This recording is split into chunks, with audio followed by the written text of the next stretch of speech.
আমন্ত্রণ রাজকাহনে, সাথে আছি নবনীতা চৌধুরী। নিবেদন করছে এইচকেজি স্টিল। মূল আলোচনায় যাবার আগে চলুন জেনে নেই মার্কেন্টাইল ব্যাংক সংবাদ শিরোনাম। দেশে মানুষের গড় আয়ু বাড়ল, 70 বছর 9 মাস থেকে হলো 71 বছর 6 মাস। হাওড় অঞ্চলে প্রতিদিনই প্লাবিত হচ্ছে নতুন নতুন এলাকা, ক্ষতিগ্রস্তদের 1 বছর পর্যন্ত সব সহায়তা দেওয়ার ঘোষণা ত্রাণমন্ত্রী। সুপ্রিম কোর্টের ভাস্কর্য নিয়ে সিদ্ধান্ত প্রধান বিচারপতির, বললেন আইনমন্ত্রী। বিচার বিভাগকে স্বাধীন দেখতে চায় না প্রশাসন, মন্তব্য প্রধান বিচারপতির। চ্যাম্পিয়ন্স ট্রফির কঠিন চ্যালেঞ্জের আগে ত্রিদেশীয় সিরিজে জয় চান অধিনায়ক মাশরাফি। দৃঢ় মনোবল রাখতে বললেন সতীর্থদের। বাংলাদেশে নির্বাচন কমিশনের নিবন্ধন প্রাপ্ত ইসলামী রাজনৈতিক দলের সংখ্যা 9। 2008-এর নবম জাতীয় সংসদ নির্বাচনে ধর্মভিত্তিক দলের মোট ভোট 6% কম। আর এর মধ্যে বিএনপির সঙ্গে জোটবদ্ধ হয়ে 39 আসনের লড়ে জামায়াতে ইসলামী একাই পেয়েছিল 4.7% ভোট। প্রধানমন্ত্রী কওমি সনদের স্বীকৃতি দিয়ে যে হেফাজতের সঙ্গে আপোষ রফার সন্দেহে নানা তরফে অভিযুক্ত হচ্ছেন, সেই হেফাজতে ইসলাম নিজেদের অরাজনৈতিক সামাজিক সংগঠন হিসেবে দাবি করে। কিন্তু হেফাজতে ইসলামের অনেক নেতারাই নানা রাজনৈতিক ইসলামী দলের নেতৃত্বে আছেন, আর কওমি মাদ্রাসার নেতারাও চালান অনেক দল। যে সূত্রে সেদিন গণভবনে প্রধানমন্ত্রীর দাওয়াতে উপস্থিত হয়েছিলেন বিএনপি নেতৃত্বাধীন জোটের বিভিন্ন ইসলামী দলের নেতারাও। এর পরপরই বিএনপি প্রধান খালেদা জিয়া প্রধানমন্ত্রীকে ধর্ম নিয়ে রাজনীতি করার দায়ে অভিযুক্ত করেছেন। এবার জাতীয় পার্টি চেয়ারম্যান হুসেইন মোহাম্মদ এরশাদও মাস দুয়েক ধরে ইসলামী জোট করার কথা বলছেন এবং সে লক্ষ্যে নিবন্ধিত অনিবন্ধিত বিভিন্ন দলের সঙ্গে আলাপও করছেন। তবে খবর বলছে ইসলামী রাজনৈতিক দলগুলো নিজেরাই নির্বাচনী প্রস্তুতি নিচ্ছে এবং নির্বাচনের আগে সব হিসেব মিলিয়েই কোন বড় দলের জোট বেছে নেবেন তারা এই সিদ্ধান্ত নেবেন। আবার সমমনা দলগুলোর একটি বৃহত্তর ইসলামী জোট গড়ার বিষয়টিও তাদের বিবেচনায় আছে। নির্বাচনের আগে ইসলামী দলগুলোকে নিয়ে এই টানাটানির কারণ কি? ভোটের হিসেব তো তাদের খুব শক্ত অবস্থান দেয় না। তাহলে কি ভোটারদের ওপর মানসিক প্রভাব বিস্তার, নিজেদের ইমেজ বৃদ্ধি? শুধু কওমি মাদ্রাসার হিসেব নিলেই যে প্রায় 1 কোটি মানুষের সংযোগ যে ব্যবস্থার সঙ্গে এই বিরাট জনগোষ্ঠীকে কেন টানতে পারে না মূলধারার রাজনীতি? এসব প্রশ্নের উত্তর খুঁজতে রাজকাহন স্টুডিওতে আছেন আওয়ামী লীগের সাংগঠনিক সম্পাদক মহিবুল হাসান চৌধুরী নওফেল, বিএনপির সাংগঠনিক সম্পাদক শামা ওবায়েদ এবং জাতীয় পার্টির presidium member barrister Dilara Khandaker. স্বাগত আপনাদের তিনজনকে। আমি যদি শামা ওবায়েদ আপনাকে দিয়ে শুরু করি, যে ভোটের আগে এই টানাটানিটা কেন? মানে এই ইসলামী দলগুলোর ভোটের হিসাব তো বলে যে খুব বেশি নয় তাদের ভোট প্রাপ্তির সংখ্যা, তাহলে শতাংশের হিসেবে, তাহলে আসলে কেন এই টানাটানি? ধন্যবাদ আপনাকে। আসলে এই বিষয়টা এখন মানে বর্তমান সরকার একেবারে সামনে নিয়ে এসছে, যে এই যে রিসেন্টলি তাদের হেফাজতের সাথে যে যোগাযোগ মানে ধারণা করা হচ্ছে টানাটানি শুরু হয়েছে। হ্যাঁ, তো এটা আমি একটু পেছনে যাই, যে আমরা যদি দেখি যে আওয়ামী লীগ সবসময় বলে আসে যে তারা ধর্মনিরপেক্ষতায় বিশ্বাসী, বাট আমরা যখন দেখেছি যখন সংবিধান পরিবর্তন হয়েছে, পঞ্চম সংশোধনী হয়েছে, তো সেখানে কিন্তু ওনারা রাষ্ট্রধর্ম ইসলাম রেখেছেন। অ্যাট দ্য সেম টাইম ওনারা ধর্মনিরপেক্ষতার কথা বলছেন। সেখানে ওনাদের একটা দ্বৈত ব্যাপার আছে। এখন আমরা মনে করি, সাধারণ জনগণ মনে করে যে আওয়ামী লীগ একটা দল হিসেবে, সরকার হিসেবে না, দল হিসেবে একটা বেসামাল অবস্থায় আছে। তারা জানে না যে তারা কোন দিকে যাবে। যখন 5ই মে, যখন আপনার মনে আছে 5ই মে যখন এই শাপলা চত্বরে হেফাজতের মানে হাজার হাজার সারা দেশ থেকে এসেছিল, মাদ্রাসার ছেলেরা এসেছিল, বিভিন্ন দেশে বিভিন্ন অঞ্চল থেকে এসেছিল, তারা একটি ইস্যু নিয়ে কিন্তু তাদের ওখানে একটা এজেন্ডা ছিল। তারা যেখানে শাপলা চত্বরে যে সমাবেশটা করতে চেয়েছিল, সেখানে তারা এই যে তার আগে বিভিন্ন সময়, আপনাদের মনে আছে নাকি যে বিভিন্ন সময় ইসলামের বিরুদ্ধে কটূক্তি করা হয়েছে, বিভিন্ন ব্লগারদের যে উক্তি এসছে মানে ইন্টারনেটে বা ফেসবুকে, বিভিন্ন এইসব সব ইস্যু নিয়ে কিন্তু তাদের একটা ছিল, প্রতিবাদের ভাষা ছিল ওই সমাবেশটা। সেই সমাবেশে আমরা জানি অন্ধকার রাতে এই বর্তমান সরকার সবকিছু অন্ধকার করে দিয়ে হেফাজতের অনেক কর্মীকে তারা আহত করেছে, তারা মানে ওখান থেকে উচ্ছেদ করে দিয়েছে। এবং সঠিক সংখ্যা যদি আমরা 100 জন উচ্ছেদ হয়েছে না 50 জন না 1000 না 5000 সংখ্যায় আমরা না যাই, কিন্তু ওই রাত্রে একটি ঘটনা তো ঘটেছিল বাংলাদেশে মাটিতে, এবং সেখানে কিন্তু আপনি জানেন যে চ্যানেল বন্ধ, দিগন্ত টিভি বন্ধ করে দেওয়া হলো, সবকিছু ব্ল্যাক আউট করে দেওয়া হলো, এবং রাতের অন্ধকারে একটা ঘটনা হলো শাপলা চত্বরে। এবং এই হেফাজতের হুজুরদের বিরুদ্ধে আমাদের বর্তমান প্রধানমন্ত্রী সহ সরকারের সকল নেতাকর্মীরা সংসদে দাঁড়িয়ে গালাগালি দিয়েছে, বিভিন্ন সময় বিভিন্ন কথা বলেছে, বিএনপি জামাতের দোসর বলেছে, জঙ্গি বলেছে, বহু কিছু বলেছে। এবং ওনারা যখন একটা দফা দিয়েছিলেন, কিছু দফা দিয়েছিলেন না হেফাজতের, 13 দফা দিয়েছিলেন, সেগুলোরও অনেক কটূক্তি ওনারা করেছেন, ওনারা করতেই পারেন, সেটা ওনারা করেছেন। এখন দেখা যাচ্ছে আপনি সেই ভোটের জন্য রাজনীতি মানে আপনার ইলেকশনে জেতার জন্য বা সেই ইচ্ছা থেকে তারা সেই হেফাজতে হুজুরদেরকে ডেকেই আবার আমি একটা প্রশ্ন যদি করি শামা ওবায়েদ আপনাকে, আমি আপনার পয়েন্টটি তো অবশ্যই বুঝতে পেরেছি, সেটা নিয়ে সবচেয়ে বেশি কথা হচ্ছে, কিন্তু আমি যেটা বুঝতে পারি না, যেই হেফাজতকে আপনাদের নেত্রী তখন বললেন যে তাদেরকে পানি খাওয়ানো হোক, তারা মানে এবং বিভিন্ন রাজনৈতিক দলের নেতারাই তখন মঞ্চেও উঠেছিলেন, এরশাদ সাহেব উঠেছিলেন। আমার পয়েন্ট হচ্ছে যে সেই মানে দলের সঙ্গে আওয়ামী লীগ যদি এখন বন্ধুত্ব করে অসুবিধাটা কি? কওমি সনদের স্বীকৃতি বেগম খালেদা জিয়া বলছেন যে তিনি দিয়েছিলেন 2006 সালে, এটা তো আছে। এখন অনেক বিশ্লেষকই বলেন যে 2006 সালে বেগম খালেদা জিয়া যেমন দিয়েছিলেন নির্বাচনের কথা মাথায় রেখে, এবারও 2017 সালে শেখ হাসিনা নির্বাচনের কথা মাথায় রেখে দিচ্ছেন। তো একই উদ্দেশ্যে যদি দুই দলই করে তাতে অসুবিধা কি? না, এখানে ডিফারেন্স আছে। পার্থক্যটা হচ্ছে আওয়ামী লীগ তারা অলওয়েজ টু টাইমিং করে, দুইটাই তারা খেলে। তারা আপনাদের মনে আছে নাকি যখন প্রথম ব্লগার যখন হত্যা হলো ঢাকাতে, তখন আমাদের বর্তমান প্রধানমন্ত্রী ছুটে গিয়েছিলেন ওনার বাড়িতে। তারপরে যখন এটা নিয়ে কথা শুরু হলো, ওনাদেরই দলের লোকজন কথা বলছে বা আমাদের ইসলামিক মাইন্ডের যারা আছেন এখানে যারা কথা বলছেন, তখন কিন্তু ওখান থেকে উনি ব্যাকট্র্যাক করলেন। এবং এরপরে অনেক ব্লগার হত্যা হয়েছে, উনি কিন্তু এই একটা কমেন্টও করেনি। দেশের প্রধানমন্ত্রী হিসেবে উনি কমেন্ট করতে পারতেন যে এই হত্যাকাণ্ড বন্ধ হোক, সেটাও কিন্তু উনি করেন নাই। কারণ উনি সব দেখি হ্যাপি রাখতে চায়। উনি মনে করে, আওয়ামী লীগ মনে করে যে মানে এই মাইনরিটি ভোটটা, হেফাজতের সঙ্গে একটা সম্পর্ক চ্যুতির ঘটনা ঘটেছে, মানে সম্পর্ক চ্যুতির ঘটনা, মানে সম্পর্ক কমে এসেছে কিনা, মানে সম্পর্কের মানে অবনতি হয়েছে কিনা? বিএনপি সব দলের স্বাধীনভাবে রাজনীতি করবে সেটা বিশ্বাস করে। বিএনপি তো এমন দল না যে বাকশাল কায়েম করে সব দলের সব বন্ধ করে দিবে, সব অ্যাক্টিভিটিস, পলিটিক্যাল অ্যাক্টিভিটিস। ইসলামিক ঐক্যজোট বলেন, আপনার হেফাজত বলেন, অংশ বেরিয়েই গেছে আপনাদের জোট থেকে, হেফাজত সব যে আখ্যানেই থাক, তাদের নিজেদের মতো তাদের কনস্টিটিউশন অনুযায়ী, তাদের সংবিধান অনুযায়ী তাদের রাজনীতি করার অধিকার আছে বাংলাদেশের মাটিতে। এটা আমাদের সংবিধান তো বলে সেটা, সেই কথা।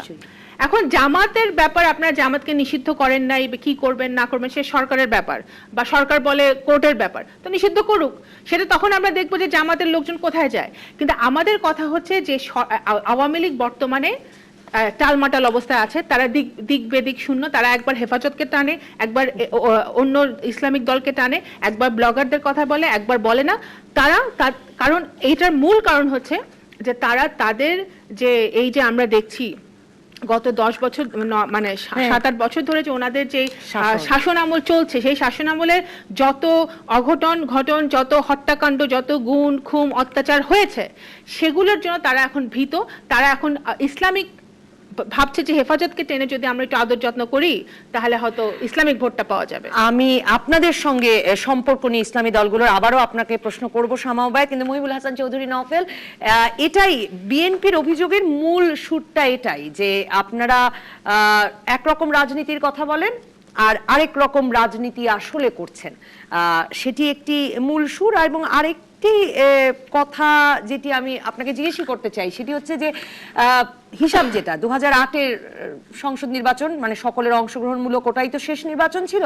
সেই নির্বাচনে দেখা যায় ধর্মভিত্তিক দলের মোট ভোট 6% কম। জামাত একাই, যেই জামাতে ইসলামীকে আপনারা অনেক চেষ্টার পরেও আসলে বিএনপি থেকে আলাদা করতে পারেন নাই এখনো, যদিও তাদের নির্বাচনে যাওয়াটা মানে এখন তাদের যাওয়ার উপায় নাই, তারাই পেয়েছে 4.7% ভোট। তাহলে আসলে কোন ভোটের জন্য এই রাজনীতি করা, নাকি একটা ব্যাপকভাবে ইমেজ বৃদ্ধি হয় ইসলামী দলগুলোকে সাথে পেলে? আপনাকে ধন্যবাদ। প্রথমেই বলতে চাই যে ভোটের রাজনীতিতে আওয়ামী লীগ বিশ্বাস করে না, আওয়ামী লীগ মাঠের রাজনীতিতে বিশ্বাস করে। ভোটের রাজনীতি আর মাঠের রাজনীতির মধ্যে পার্থক্য আছে। আওয়ামী লীগ একটি আদর্শে বিশ্বাস করে, আমাদের গঠনতন্ত্রে আমাদের আদর্শ আছে, সেই আদর্শ মেনেই আমরা রাজনীতি করি। পাশাপাশি আওয়ামী লীগ বিশ্বাস করে দেশের মানুষের ভোটের ম্যান্ডেট নিয়ে তারা সরকারে গিয়ে মানুষের ভাগ্য উন্নয়নে কাজ করবে। তো ভোটের ম্যান্ডেটটা পাওয়ার জন্য জনগণের যেই আপনার যেই সেন্সিটিভ ইস্যুসগুলো আছে সেগুলো বাইরে তো আমরা রাজনীতি করতে পারি না। আমাদের আদর্শের জায়গায় আছে, আমরা সেই আদর্শ মেনে রাজনীতি করছি। কিন্তু পাশাপাশি যখন দেখছি যে একটি সুনির্দিষ্ট রাজনৈতিক দল, বাংলাদেশ জাতীয়তাবাদী দল, যাদের ঐতিহাসিকভাবে রাজাকার, আলবদর, ইসলামিক মৌলবাদী শক্তির সাথে যাদের একটা সুসম্পর্ক বহুকাল ধরে ছিল, যাদের প্রতিষ্ঠাতা বাংলাদেশে মৌলবাদকে প্রাতিষ্ঠানিকভাবে প্রতিষ্ঠা করেছে, রাজাকারদের প্রতিষ্ঠা করেছে, তারা যেই অপপ্রচারগুলো সাধারণ মানুষের মধ্যে করছে, বিশেষ করে আমাদের দেশের মানুষ তো আসলে ধর্মপ্রাণ, ধর্মভীরু, ধর্মান্ধ নয়। তাদেরকে ধর্মান্ধ করে তোলার জন্য যেই অপপ্রয়াস তাদের আছে, সেটাকে প্রতিহত করার জন্য জননেত্রী শেখ হাসিনার নেতৃত্বে আমরা কিছু ইসলামিক আলেম ওলামার সাথে আমরা বৈঠক করেছি। তার মানে এই নয় যে কোনো সুনির্দিষ্ট ইসলামিক রাজনৈতিক দলের সাথে আমরা সন্ধি করেছি বা চুক্তি করেছি বা রাজনৈতিক আতাত করেছি বা ভোটের রাজনীতির স্বার্থে আমরা কোনো জোট গঠন করেছি। এই ধরনের কোনো কিছুই হয়নি।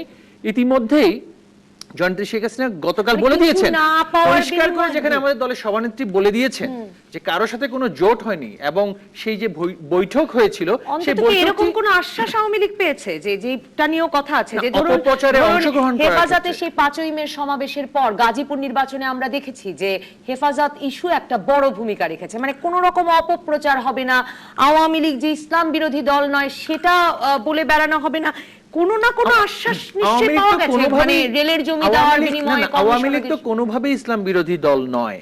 আওয়ামী লীগ যেই আদর্শে বিশ্বাস করে সেটি হচ্ছে ধর্ম নিরপেক্ষ আদর্শ। সেখানে আমরা প্রতিষ্ঠানগুলোতে ধর্মচর্চায় আমরা বিশ্বাস করি না। প্রতিষ্ঠানের মতো চলবে, ধর্মের জায়গায় মানুষ ব্যক্তিগতভাবে ধর্ম পালন করবে। আমরা প্রতিষ্ঠানগুলোকে যেই ধর্মভিত্তিক রাজনীতির যেই অশুভ যেই আপনার ইনফ্লুয়েন্স, সেটার থেকে আমরা দূরে রাখতে চাই। তো এটা কোনোভাবে ধর্ম বিরোধী কোনো অবস্থান নয়। এখন হেফাজত ইসলাম বলে একটি সংগঠন, যেটা আমি যতটুকু জানি যে সেটা সেই খালেদা জিয়ার ইন্ধনের আগে কিন্তু সেই প্ল্যাটফর্মটা অত শক্তিশালী ছিল না। একটি রাজনৈতিক দল তাদের রাজনৈতিক উদ্দেশ্যকে বাস্তবায়ন করার জন্য এই প্ল্যাটফর্মকে আরো শক্তিশালী করে মাঠে নামালো সরকারের বিরুদ্ধে। আওয়ামী লীগ আমলেই আমি মনে করতে পারি হেফাজতের উত্থান, মানে হয়েছে কাদের কারণে উত্থান হয়েছে একটি রাজনৈতিক দল তাদেরকে ইন্ধন দিয়েছে। এখন দেখুন, সংবিধান অনুযায়ী প্রত্যেকে কিন্তু আমরা মত প্রকাশ করার স্বাধীনতা রাখি। যেহেতু কেউ যদি বিশ্বাস করে ইন্ধন দেবেন না, এখন কেউ যদি বিশ্বাস করে ধর্মভিত্তিক শরিয়া ভিত্তিক রাষ্ট্র পরিচালনার জন্য তারা রাজনীতি করতে চায়, সেক্ষেত্রে আমরা তো তাদেরকে আমরা ব্যান করে দিতে পারি না। আমরা তাদের সাংবিধানিক অধিকার অনুযায়ী তারা রাজনীতি করবে, কিন্তু তারা দেখা যাচ্ছে একটি সুনির্দিষ্ট রাজনৈতিক দলের স্বার্থে ব্যবহৃত হচ্ছে। স্বার্থে ব্যবহৃত করার জন্য আপনি দেখেছেন তারা কি করেছে। 5ই মে কিছু মাদ্রাসার ছাত্রকে ভুল বুঝিয়ে যে দেশে ইসলাম শিখে উঠেছে, ইসলাম ধ্বংস হয়ে যাবে যদি তারা সেদিন তাদেরকে ভুল বুঝিয়ে কি কুকর্মটা না করালো। পবিত্র গ্রন্থ কোরআন শরীফকে তারা পুড়িয়েছে, বাইতুল মোকাররমে তারা পাওয়া গেছে যে এরকম ঘটনা আর ঘটবে না। দেখুন, আমরা একটা productive interaction with the religious community. যেহেতু আমরা মাঠে রাজনীতি করি, সেহেতু আমাদেরকে রাজনৈতিক বাস্তবতাটা হচ্ছে যে একটি বিশাল জনগোষ্ঠী যাদের রাজনৈতিক কিছু ইতিবাচক যোগাযোগ, ইতিবাচক আদান-প্রদান হিসেবে যদি আমি তাদের চাওয়া পাওয়াটা কি, তাদের সুনির্দিষ্ট চাওয়া পাওয়াটা কি, তাদের যদি আধুনিকায়ন করার জন্য তাদেরকে তো আমি পিছনে ফেলে রাখতে পারবো না। প্রায় জনসংখ্যার 1 কোটি মানুষ কিন্তু তারা আওয়ামী লীগে কেউ ভোট দেয়, ধানের শীষে ভোট। তরুণ রাজনীতিক, আমি আসলে আপনাদের তিনজনের কাছে এই প্রশ্নটি নিয়েও আসবো বিরতির পর। এই বিরতির আগে কথা বলবো ব্যারিস্টার দিলারা খন্দকারের সাথে, কিন্তু তার আগে আমি এটাও জানতে চাইবো আসলে যে এদেরকে সবসময় আলাদা করে দেখে বিবেচনা করে কেন আওয়ামী লীগ বিএনপি আলাদা কে জাতীয় করেছে? পার্টিকে আলাদা তো রাজনীতি- বিএনপি করেছে। আমি এই আমরা প্রসঙ্গে শুধুমাত্র আসবো আপনাদের কাছে। তাদেরকে সাথে ব্যারিস্টার engage দিলারা করছি। খন্দকার, আপনাদের নেতা বলেই দিয়েছেন যে তিনি এবার ইসলামী জোট করবেন, কিন্তু তাকে কেন ইসলামী জোট করতে হবে? ইসলামী দল আছে বাংলাদেশে, তারাই তাদের মতো যেমন বিএনপি থেকে বেরিয়ে আসে ইসলামী ঐক্য জোট নাকি একটি বৃহত্তর প্ল্যাটফর্ম করবার চেষ্টা করছে, এরকমও খবর আছে। হঠাৎ এরশাদ সাহেব কেন ঠিক করলেন যে তিনি ইসলামী জোট করবেন? তিনি তো এই দেশের সংবিধানে 12টা বাজিয়েছেন ধর্মভিত্তিক রাজনীতিকে প্রতিষ্ঠিত করে। তাহলে আপনারা সেটা এখনো ইয়ে করলেন না কেন, বাতিল করলেন না কেন? আপনারা তো একটি প্রজন্ম সংসদে- সৃষ্টি হয়ে গিয়েছে, আপনারা সেই সংসদের সেই সংখ্যাগরিষ্ঠ। সেই ধ্বংস করার পর একটি প্রজন্ম সৃষ্টি হয়েছে, সেটা সংসদে পরিবর্তন হতে সময় লাগবে। আপনাদের সংখ্যাগরিষ্ঠতা বিবর্তনের আছে, মাধ্যমে সেটা আপনারা পরিবর্তন চাইলে হবে, আমরা রাতকে সেটা দিন করতে ভবিষ্যতে পারেন, করব। দিনকে রাত করতে পারেন। তাহলে কেন ইসলাম ধর্ম, যেটা আপনি বললেন জি, যে চাইলে বারোটা আপনাদের বাজিয়েছে- মন্তব্য দিতে পারে বিরোধী দল থেকে। জি, আচ্ছা, বলুন। আমি ধন্যবাদ আপা। আমি একটু বলি, সেটা হচ্ছে যে আপনি শুরুতেই আপনার প্রোগ্রামের শুরুতেই আপনি বলেছেন যে হেফাজতকে নিয়ে আওয়ামী লীগ এবং বিএনপির যে টানাটানি, এবং আজকে আমি হেফাজত উল্লেখ মানে করবো না, ইসলামী আমি দলগুলো, ইসলামী দলগুলো, রাজনৈতিক আচ্ছা, দলগুলো আপনাদেরকে হ্যাঁ, ইনক্লুড করেছি, include সকলেরই করে, টানাটানি include করে। আছে। এবং আজকে একটা ইন্টারেস্টিং একটা আমাদের জাতীয় পত্রিকাতেও একটা ছবি সহ এসছে, দুই সাধারণ সম্পাদক সাহেবের সম্ভবত টানাটানি একটা ব্যাপার। এনিওয়ে, তো আমি আমার দলের স্ট্যান্ডটা আপনি নিজেও বলেছেন, পাশাপাশি আমি যেহেতু আমার দলের রিপ্রেজেন্টেটিভ হিসেবে এখানে এসেছি, আমাকেও ক্লিয়ার করতে হবে। জি। প্রথমত, আমরা ইসলামিক যে আপনি ধর্মভিত্তিক যে রাজনীতির কথা বলছেন, আমি আমার দলের স্ট্যান্ডটা ক্লিয়ার করতে চাই। সেটা হলো যে হ্যাঁ, আমরা আমাদের একটা রাগঢাকের কিছু নেই। আমরা রাষ্ট্রধর্ম ইসলাম করেছি, জাতীয় পার্টি রাষ্ট্রধর্ম ইসলাম করেছে, এবং আমরা জাতীয় পার্টি মুক্তিযুদ্ধের চেতনা এবং ইসলামী মূল্যবোধে বিশ্বাসী একটা দল, এবং জাতীয় পার্টি নির্বাচনমুখী একটি দল। এই কতগুলো বিশেষ কারণেই এবং বাংলাদেশের 90% মুসলিম, আপনি বাংলাদেশের 90% জনসংখ্যা, 90% মুসলমান, আপনি এই মুসলমান জনগণ যে মানে যে বড় অ্যামাউন্ট, মানে 90% এই মুসলিমদেরকে সেন্টিমেন্টকে আপনি তো বাইপাস করে তো আপনি রাজনীতি করতে পারবেন না, কিংবা আপনি নির্বাচনমুখী রাজনীতি করতে পারবেন না। নফল ভাই যতই বলুক না কেন তারা ভোটের রাজনীতি করেন না, এটা কিন্তু আমি ওনার সাথে দ্বিমত পোষণ করছি। কারণ আওয়ামী লীগ বলেন, বিএনপি বলেন, জাতীয় পার্টি বলেন, আমরা যে কটে মোটামুটি বাংলাদেশের প্রতিষ্ঠিত দল, মাঠের রাজনীতি, ভোটের রাজনীতি, নির্বাচনমুখী দল একই, ওই মোটামুটি একই গুণগত পার্থক্য আমি খুব একটা দেখি না। কারণ সবাই নির্বাচন। আমি যদি আপনাকে একটা প্রশ্ন করি, ব্যারিস্টার দিলারা খন্দকার, আপনাদের নেতা বলছেন এই কালকে হবে ইসলামী জোট, পরশু হবে ইসলামী জোট, কেন এটা কি কোনো নির্দিষ্ট দিনেই করতে না হবে? না না, আমি জানতে চাইছি যে পত্রিকায়, আমি বলছি, আমি আপনার উত্তর দিচ্ছি। পত্রিকায় বিভিন্ন ইসলামী দল বলছেন যে আমার তারা কাছে অনেক সেভাবেই আছে। বিশ্বাস রাখতে পারছেন আচ্ছা, না আমি এরশাদ বলছি, সাহেবের উপর। না। মানে ইসলামী রাজনীতি করতে কেন কোনো না কোনো জোটের ছত্রছায়ায় তাদের যেতেই হবে। বলছি, আপনি দেখেন বিএনপি একটা 20 দলীয় মানে তাদের একটা জোট আছে, হ্যাঁ, তারপরে আওয়ামী লীগের 14 দলের একটা জোট আছে। তো জাতীয় পার্টি যদি একটা জোট করে তাতে অসুবিধাটা না না, আমি অপেক্ষা করছি, অসুবিধা হচ্ছে না কিছু নাই। জোটটা। কেন হবে না? আমরা অলরেডি একটা এত বড় জোট কি একদিনে করা সম্ভব? অবশ্যই সম্ভব না। এটার জন্য সময়ের দরকার, বৈঠকের দরকার, বিভিন্ন সমমনা দলগুলোর সঙ্গে বসতে হবে, সকলের একমত পোষণ করতে হবে, সকলের যে চিন্তা ভাবনা, তাদের যে রাজনৈতিক এজেন্ডা, সবকিছুর সঙ্গে একমত হতে হবে। এটা যে আজকে বললাম কালকেই হয়ে গেল এক রাতে, এটা তো এমন না। অবশ্যই এটার জন্য একটা সময়ের প্রয়োজন। আমরা অলরেডি কয়েকটা সংবাদ সম্মেলন করেছি, এবং যতদূর আমি জানি, যদি আমি ভুল না বলে থাকি, আমাদের পার্টির মাননীয় চেয়ারম্যান বর্তমানে ভারত সফরে আছেন, উনি এসেই হয়তো খুব সম্ভবত 29 তারিখে আমাদের একটা প্রেস কনফারেন্স করার কথা, এবং এটা আমরা আশা করছি যে এখানে প্রায় বাংলাদেশের 30 থেকে 40টি ইসলামিক দল, 30 তারিখেও এরকম একটি জোট হওয়ার কথা ছিল। জি, কিন্তু এখনো হওয়ার সম্ভাবনা আছে। সময় তো চলে যায়নি। জি, আমি একটা বিরতির পর এসে আপনার কাছে জানতে চাইবো, শামা ওবায়েদ দিয়ে তো শুরু করবোই, কিন্তু আপনার কাছে আমি জানতে চাইবো আসলে এই যে জাতীয় পার্টিও বলছে যে 30-35টি দল নিয়ে হবে একটি জোট, কিন্তু জাতীয় পার্টির চেয়ারম্যান আর মহাসচিব ঠিক করবেন যে কাকে কতটি সিট দেওয়া হবে। মানে ইসলামী দলগুলো এরকম, আমি বলছি এটা এরকম ভাবে না। আমি বলি 30-40টি ইসলামিক দল সবগুলি তো নিবন্ধিত না। হ্যাঁ, এখানে আমাদের একটা পলিসি আছে, সেটা হচ্ছে যে ইসলামিক দলগুলো তারা নিজেরা, সমমনা দলগুলো তারা নিজেরা একটা আগে মোর্চা করবে। এই মোর্চার যিনি প্রধান হবেন তিনি জোটের প্রধান হবেন, এইভাবে বিষয়টা আসবে।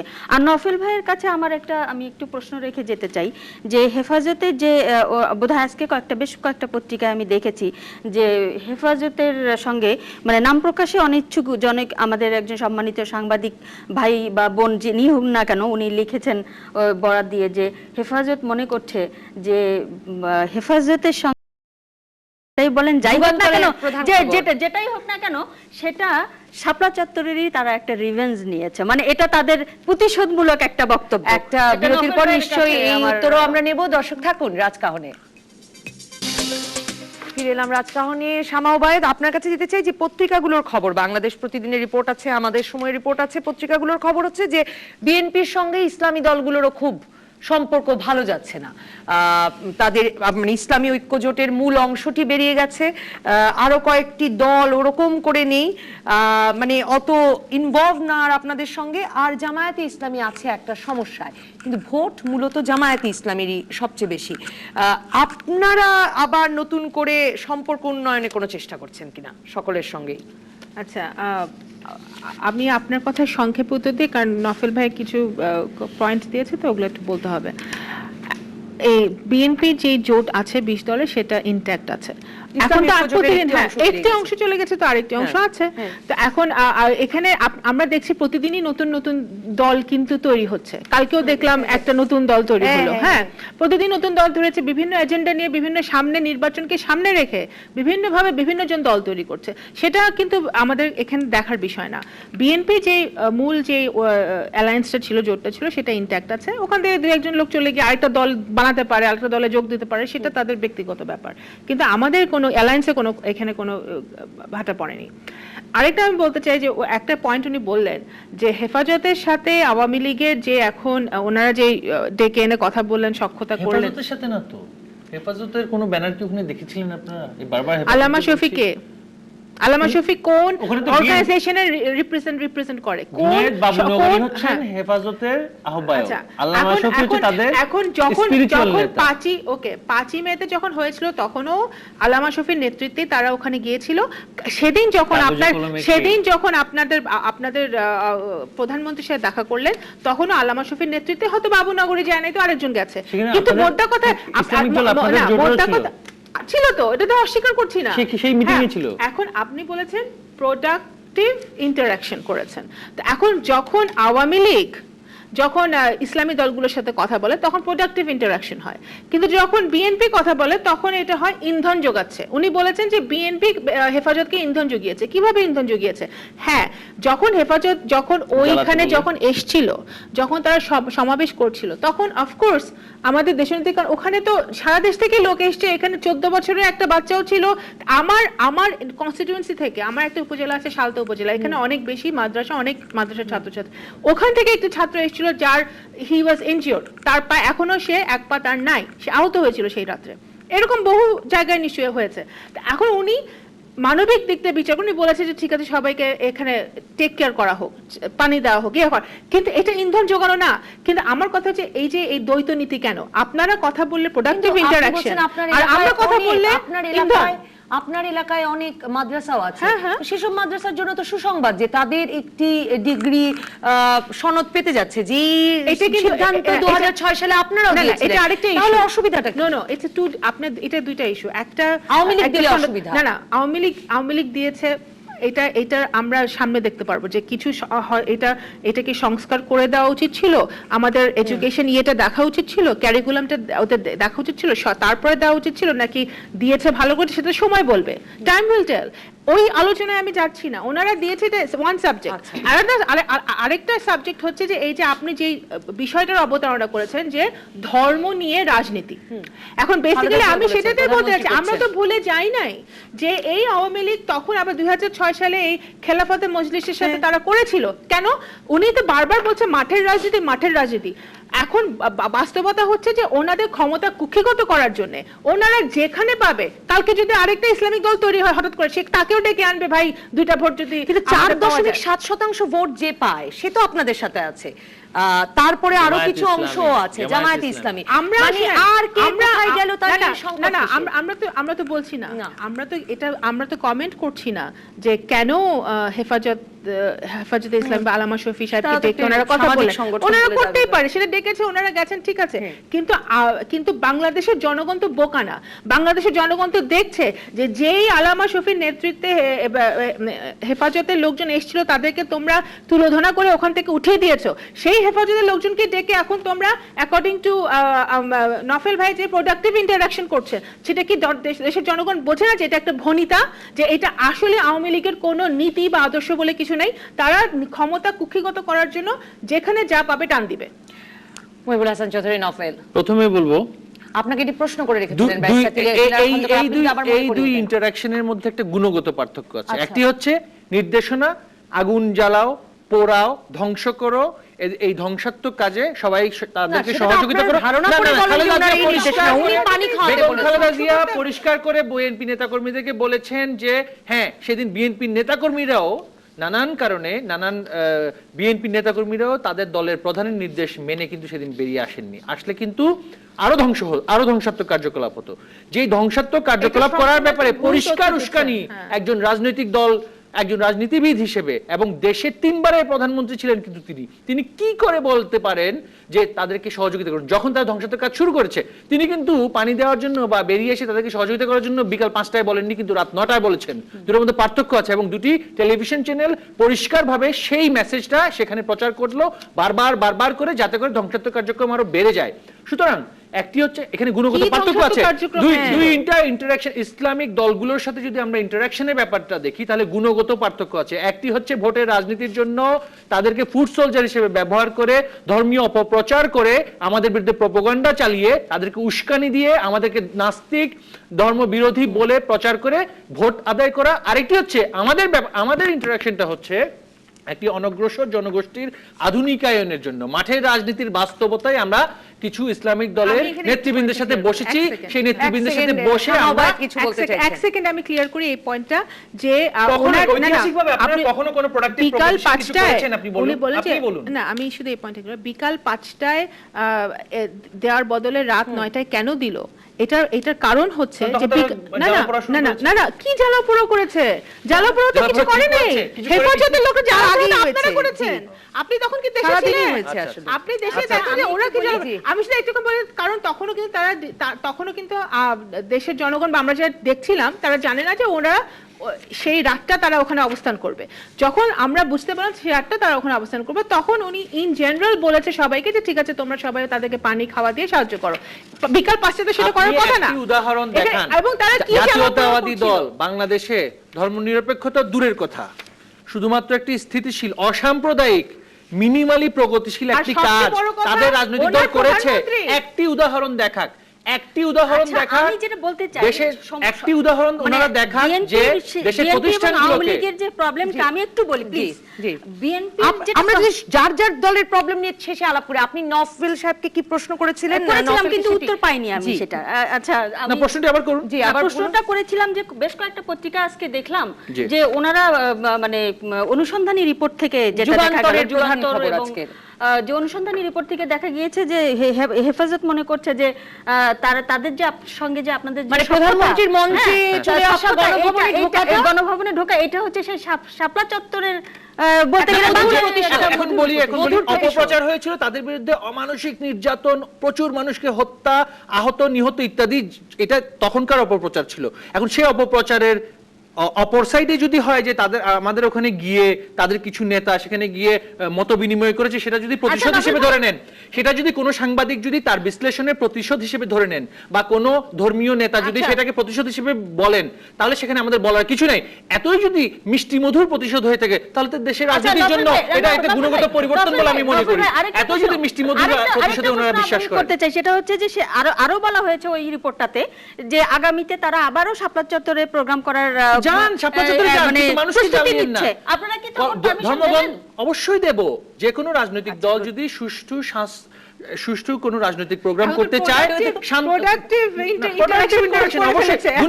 এখানে দেখতে হবে আপনাকে কে গুণগত পার্থক্য তো এখানে অবশ্যই আছে।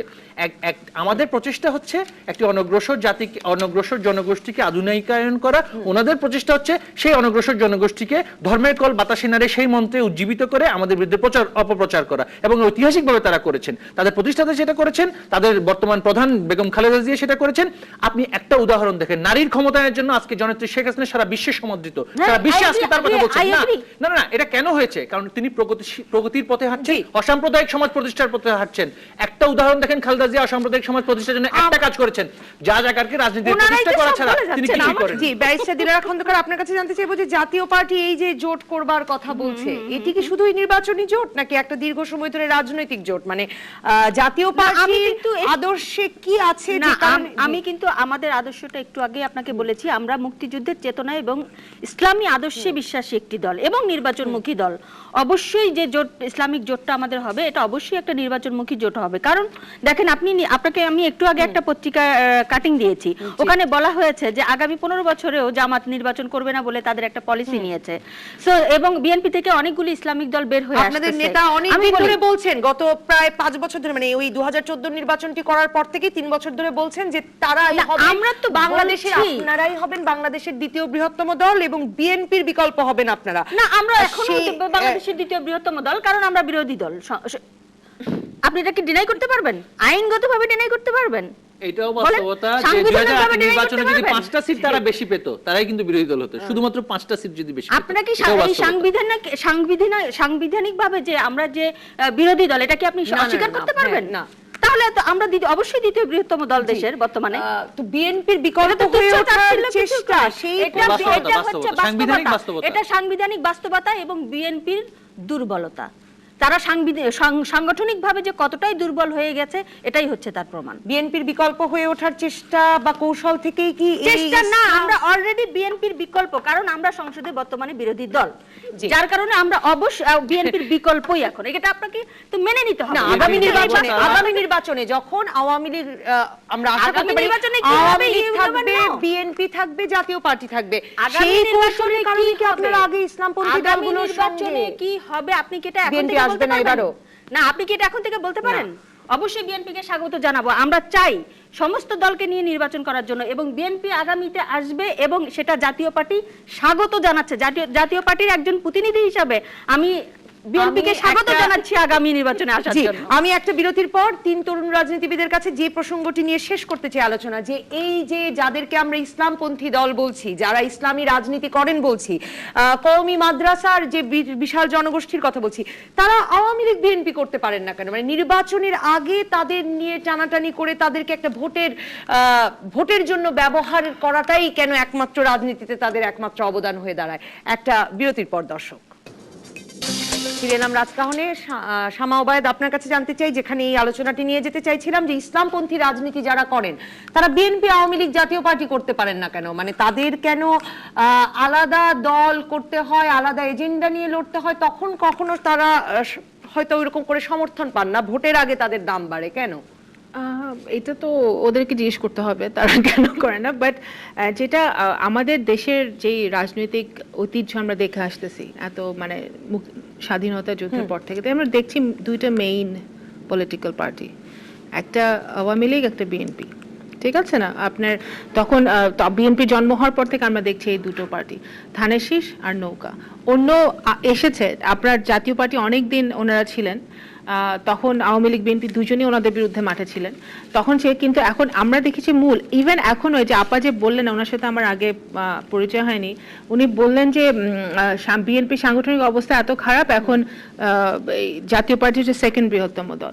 তা উনাদের অফকোর্স ওনার নেতা তো কিভাবে হসপিটালে ভর্তি হলেন, কিভাবে আসলেন, কিভাবে ওনার ওই যে ওনার নির্বাচনের কাগজপত্র জমা পড়লো, সেটা তো দেশবাসী দেখেছে, সেটা আমি এখন আর রিপিট করতে চাই না। কিন্তু এই যে উপজেলা নির্বাচনগুলো হলো, তারা জাতীয় পার্টি তো উপজেলার সিস্টেমটার একটা ইয়ে ছিল, মানে ওনারা একটা ইয়ে ছিল, হ্যাঁ ওনারাই প্রবক্তা। করেছেন, আমরাই করেছি। আপনারা প্রবক্তা হওয়ার পরেও, অসাংবিধানিকভাবে করেছেন। হ্যাঁ আচ্ছা যেভাবে করুক করেছে, প্রবক্তা হওয়ার পরেও কেন উপজেলা, সাংবিধানিকভাবে সেটা আবার মেনে ভাই আমাকে নিয়েছেন। বলতে দেন, উপজেলার নির্বাচনে এত রেজাল্ট এত খারাপ কেন ওনাদের? একটা সিটও কেন ওনাদের তো প্রতিদ্বন্দ্বী ছিল।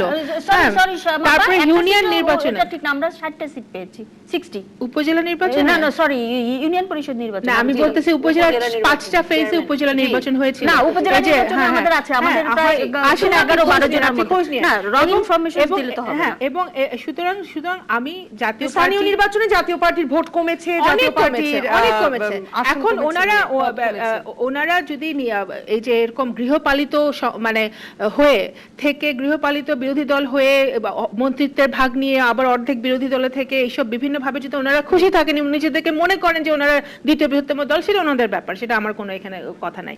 কিন্তু কথা হচ্ছে যে বাস্তবতা হচ্ছে যে এখন পর্যন্ত ইউনিয়ন লেভেলের নির্বাচন, ওয়ার্ড লেভেলের নির্বাচন, two main party, Awami League, BNP, নৌকা, ধানের শীষ, এইটা এই দেশের বাস্তবতা। আমি বলছি না এটা খারাপ ভালো, আরো অনেক হয়তো দল আছে, আরো বামপন্থী দল আছে, ডানপন্থী দল আছে, কিন্তু ইসলামী জোট করার এখন কথা ভাবছেন এরশাদ? না ইসলামিক জোটগুলো এরশাদ সাহেব কেন ভাবছেন? এরশাদ সাহেব উনি বলুক, কিন্তু এখন ইসলামিক দলগুলো যেটা ওনারা হয়তো চিন্তা করছে, ইসলামিক দলগুলো ওনাদের কনস্টিটিউশন অনুযায়ী ওনাদের রাজনীতি করার অধিকার আছে এই দেশের মাটিতে, এবং ওনারা করার অধিকার করতে দেওয়া উচিত। এবং সেই ক্ষেত্রে হয়তো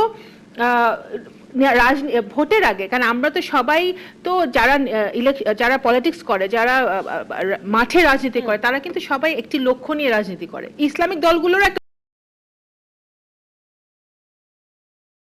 আমার দাবিগুলো আমি পূরণ করব, কার কি দাবিগুলো? তারা তো সরকারের মাধ্যমে পরিষ্কার হ্যাঁ, বা আপনার রাজনৈতিক যে মেইন ধারা, ওই ধারার সাথে সম্পর্ক রেখে কিন্তু তাদের দাবিগুলো পূরণ করতে হয়। সুতরাং এই কারণেও হতে পারে যে তারা মহিবুল হাসান চৌধুরী নফেল, আমি যদি আরেকটু পরিষ্কার করে বলি যে কওমি মাদ্রাসার, মানে এই প্রধানমন্ত্রীর এই গণভবনের বৈঠকের পর থেকেই পত্রিকাগুলো হিসাব দিচ্ছে যে কওমি মাদ্রাসার 14 লাখ স্টুডেন্টের সঙ্গে মিলিয়ে ধরলে 1 কোটি জনগণ এর সঙ্গে সম্পৃক্ত। মানে এই যে এদেরকে আলাদা করে দেখা, আলাদা করে বিবেচনা করা, মানে মনে হয় যেন কোনো কওমি মাদ্রাসার ভেতরে আর কোনো আওয়ামী লীগ, বিএনপি, জাতীয় পার্টি নাই। ব্যাপারটা কি এরকম? মানে এদেরকে কেন তাহলে টানতে পারে না মূলধারার রাজনীতি? মূলধারার রাজনীতিতে তাদেরকে অংশগ্রহণ করানোর জন্যই, তাদের যে পার্টিসিপেশনটা বাড়ানোর জন্য আমরা কিন্তু সচেষ্ট। আমরা রাজনৈতিক দল হিসেবে আমরা সচেষ্ট, এবং এর অংশ হিসেবে কিন্তু আমরা তাদের সাথে ইন্টারাকশন করেছি, আগেও করেছি, এখনো করছি, ভবিষ্যতেও করব। কারণ আমরা বিশ্বাস করি যে ইসলামিক রাজনীতি যে একটা ফান্ডামেন্টাল ডিফারেন্স আমাদের সাথে থাকতে পারে, আমাদের দলের মূল আদর্শের সাথে থাকতে পারে, কিন্তু জনগণের জীবনযাত্রার মান উন্নয়নের জন্য যদি তাদেরও যদি লক্ষ্য থাকে, এবং আমাদের লক্ষ্য যদি হয় অনগ্রসর গোষ্ঠী জনগণের মান উন্নয়ন, তাহলে সেখানে আমরা একসাথে কাজ করতে পারি। আমরা আদর্শিকভাবে কোনোদিনই মিলবো না, তারা হয়তো আমাদের কোনোদিনই ভোট দিবে না, কিন্তু আমরা যদি আমাদের ব্যাপারে যে অপপ্রচারটা তাদেরকে করা হয়, তাদের প্রতি সম্মান রেখেই বলছি, ঠিক যেমনি করে বাম রাজনৈতিক দলগুলোর সাথে আমরা সবসময় পজিটিভলি আমরা এনগেজ করছি, পার্টিসিপেট করাতে, অংশগ্রহণ করাতে আমরা উজ্জীবিত করছি, ঠিক তেমনি ভাবে আওয়ামী লীগ একটি মধ্যপন্থী রাজনৈতিক দল। জননেত্রী শেখ হাসিনা একজন বিশাল হৃদয়ের রাজনীতিবিদ। তিনি যেমনি করে বামপন্থী প্রগতিশীল রাজনৈতিক দলগুলোর সাথে ইন্টারাকশন করে জনগণের জীবনযাত্রার মান উন্নয়নে তাদেরকে মূলধারার রাজনীতিতে সম্পৃক্ত করে দেশকে এগিয়ে নিয়ে যাচ্ছেন। ঠিক তেমনি ভাবেই কাজ করছি কিনা, মানে রাজনীতিকরা, সাংবাদিকরা সকলেই আমরা এরকম একটি কাজ করছি কিনা যে আমরা তাদেরকে এক্সক্লুড করা, যে ইসলামপন্থী সবগুলো দলই আসলে একই ভাবছে, অবশ্যই না, বা আমরা এরকম ভাবছি কিনা যে কওমি মাদ্রাসায় কোনো আওয়ামী লীগ, বিএনপি, জাতীয় পার্টি নাই। কওমি মাদ্রাসায় যারা, কওমি মাদ্রাসা তো কোনো রাজনৈতিক দল না, বা সেটা তো কোনো নির্দিষ্ট প্রতীক নেই। আর প্রতীকের রাজনীতি যদি আপনি দেখুন, যে একটি রাজনৈতিক দল বাংলাদেশ জাতীয়তাবাদী দল, তাদের প্রতীকটাও ধার করা মজলুম জননেতা মৌলানা আব্দুল হামিদ খান ভাসানীর ন্যাপের ধানের শীষ প্রতীকটা জিয়াউর রহমান ভিক্ষা নিয়ে রাজনীতি করে শাহজিজের আশীর্বাদে সেই দলটি, এই প্রসঙ্গটা আসছে এজন্যই যে একটি রাজনৈতিক দলের প্রবণতাই হচ্ছে সমাজের একটি দক্ষিণপন্থী, ডানপন্থী বা অনগ্রসর জনগোষ্ঠীকে অপপ্রচারের মাধ্যমে একত্রিত করে বাংলাদেশ আওয়ামী লীগের বিরুদ্ধে রাজনৈতিক প্রক্রিয়ায় অংশগ্রহণ করানো। সুতরাং একটি রাজনৈতিক দলের মূল লক্ষ্যই যদি হয়ে থাকে, আপনি যদি দেখুন ধার কর্য করে যে রাজনৈতিক দল গঠিত হয়েছে ক্ষমতার উচ্ছিষ্ট ছড়িয়ে জাতীয় পার্টি এবং বাংলা জাতীয়তাবাদী দল, সেই প্রক্রিয়াটাকে প্রতিহত করার জন্য রাজনৈতিকভাবে আমাদেরও তো সচেষ্ট হতে হবে। সুতরাং আমাদের সেই রাজনৈতিক প্রক্রিয়ার অংশ হিসেবে আমরা তাদের সাথে ইন্টারঅ্যাক্ট করছি। আমরা তাদেরকে বোঝাতে চাচ্ছি যে আমাদের সাথে তাদের কোনো স্বার্থের দ্বন্দ্ব নেই। আমরা সবাই চাই জনগণের জীবনযাত্রার মান উন্নয়ন, এবং জননেত্রী শেখ হাসিনার অধীনে নেতৃত্বে সেটা সম্ভব এবং সেটা হয়েছে, এবং আমরা তাদেরকে সেখানে স্বাগতম জানাই। একদম শেষ মন্তব্য ব্যারিস্টার দিলারা খন্দকার। শেষ মন্তব্য নবনীতা আপা, আমাকে একটু বলতে দিন কিন্তু আমার সময় শেষ। জি। না, আমি আমার সময় শেষ, আপনি খুব সংক্ষেপে নওফেল বলবেন। ভাইকে আমি বলছি যে উনি প্রথমেই বলেছিলেন যে আমাদের পার্টির মাননীয় চেয়ারম্যান সংবিধানের 12টা বাজিয়েছেন রাষ্ট্রধর্মকে ইসলাম করে। আমি বিনীতভাবে অনুরোধ শুধু জানাচ্ছি রাষ্ট্রধর্মকে ইসলাম করে না, নওফেল ভাইয়ের প্রতি আরো অনেক বিনীতভাবে কাজ অনুরোধ করেছেন। জানাচ্ছি যে ওনাদের সংসদের সংখ্যাগরিষ্ঠতা আছে, ওনারা যেন আগামী সংসদ 2রা মেতে আগামী টার্মে সংসদ বসবে, ওনারা যেন সংখ্যাগরিষ্ঠতা দিয়ে এটাকে রাষ্ট্রধর্মকে বা ইসলামকে বাতিল করে দেয়। না, না, না, আমাদের তো সেটা রাজনৈতিক অবস্থান না, এটা তো আমাদের রাজনৈতিক অবস্থান না। এটা ধরনের অপপ্রচার। জানাচ্ছি যে ওনারা কথা গৃহপালিত বিরোধী দল বলে, তো ওনারা গৃহপালিত বিরোধী দল বলে কিন্তু ওনারা নির্বাচনে আসেন না। তো ওনাদের কাছে আমি অনুরোধ জানাবো ওনারা যেন আগামী নির্বাচনে অবশ্যই নির্বাচনে অংশগ্রহণ করেন এবং মন্ত্রিত্ব ছেড়ে রাস্তায় আসেন না, তাহলে তো বোঝা যাবে যে আপনারা মন্ত্রিত্ব ছাড়েন না। না, কারণ তাহলেই মানুষ আপনাদেরকে গৃহপালিত বলবে না, তাহলে মানুষ আপনাদেরকে ধন্যবাদ সমবায় মহিবুল হাসান চৌধুরী নওফেল এবং ব্যারিস্টার দিলারা খন্দকার। আপাতত বিদায় রাজকাহন থেকে। প্রতিদিন রাত 10টা পর্যন্ত সব খবরে খুঁজতে থাকুন রাজনীতি, তারপর রাত 10টা থেকে 12টা আপনার বিশ্লেষণের সঙ্গে মেলাবো আমার বিশ্লেষণ। তৈরি হবে নতুন রাজকাহন। থাকুন।